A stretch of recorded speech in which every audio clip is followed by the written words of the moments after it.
আসসালামু আলাইকুম। আমি এগ্রো ভাই আরিফ থেকে আরিফ বলতেছি। আমাদের গ্রামের ভিতরে একটি সুন্দর লেবু বাগান আছে। চলুন আজকে ঘুরে দেখাই আমাদের লেবু বাগানটি। এই ইটপাড়া রাস্তাটি আজকে নতুন হয়েছে।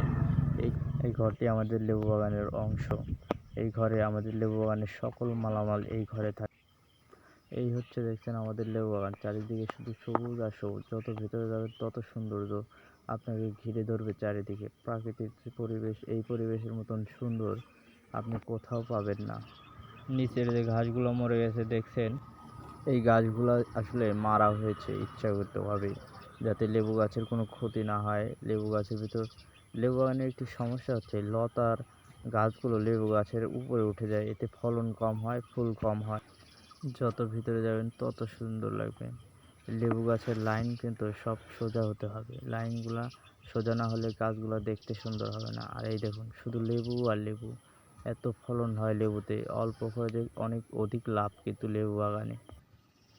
আপনি বাগানের ভিতরে আসবেন, দেখবেন শুধু লেবু ঝুলে আছে চারদিকে, অনেক লেবু। এই লেবুগুলা অনেক আপনি বাগান যত পরিষ্কার রাখবেন তত কাজ করে আপনি সুবিধা হবে, লেবুগুলা পাড়তে সুবিধা হবে। আপনাদের গুরুত্বপূর্ণ একটা জিনিস দেখা, এই যে পাইপটা দেখলেন, এই সামনে আর একটা পাইপ আছে, চলুন আপনাদের দেখাই। লেবু গাছে এত লেবু দেখলে আপনার মাথা ঘুরে যাবে, এত লেবু কি করে হয়? আসলে আল্লাহর দান এগুলো, লেবু গাছে আল্লাহর দান না হলে এত লেবু কি করে আসে?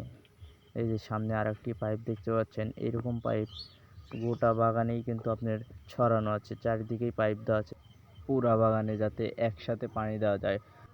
আমার ছোট্ট ভিডিও আজকে এখানেই শেষ। আরও নতুন ভিডিও পেতে চ্যানেলটি সাবস্ক্রাইব করে আমাদের পাশে থাকুন। লেবু বাগান সম্পর্কে যে কোনো তথ্য জানতে চাইলে অবশ্যই কমেন্ট করুন। কৃষকের সাথে সরাসরি কথা বলে আপনাদেরকে জানাবো। আল্লাহ হাফেজ।